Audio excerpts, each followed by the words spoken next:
ಪಡೆದಿದ್ದಾಳೆ ದೀಪ್ತಿ ಅಂತಂದು. ದಾವಣಗೆರೆ ಯೂನಿವರ್ಸಿಟಿಯ best NSS volunteer. ಜೊತೆಗೆ ಟ್ವೆಕೊಂಡೋದಲ್ಲಿ ಸಾಕಷ್ಟು ಸಾಧನೆಯನ್ನು ಮಾಡಿರ್ತಕ್ಕಂಥವ್ರು. ಅವ್ರ ತಂಡ ಇವತ್ತು ನಮ್ಮ ಜೊತೆಗಿದೆ. ಅವರು ಮಹಿಳೆಯರಿಗೆ ಸಮಾಜದಲ್ಲಿ ಹೇಗೆ ಸೆಲ್ಫ್ ಡಿಫೆನ್ಸ್ ಇವುಗಳ ಬಗ್ಗೆ ಒಂದು ಅರಿವನ್ನು ನೀಡಲಿದ್ದಾರೆ. ನಾನು ಅವ್ರಿಗೆ ಫೋನ್ ಮಾಡಿದಾಗೆ ಭಾಳ ಖುಷಿಯಿಂದನೇ ಒಪ್ಕೊಂಡ್ರು ದೀಪ್ತಿ ಅವರು. ಕೈ ಫ್ರ್ಯಾಕ್ಚರ್ ಆಗಿದೆ ಅವ್ರದ್ದು 2 ಬೆರಳು.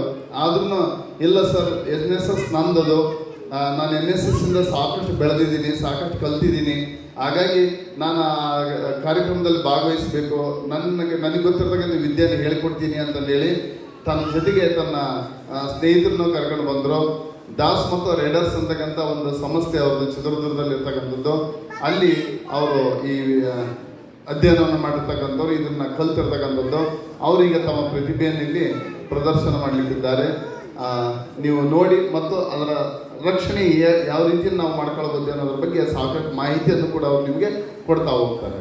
ಈಗ ವೇದಿಕೆ ದೀಪ್ತಿ ಮತ್ತು ಅವರ ತಂಡದವರಿಗೆ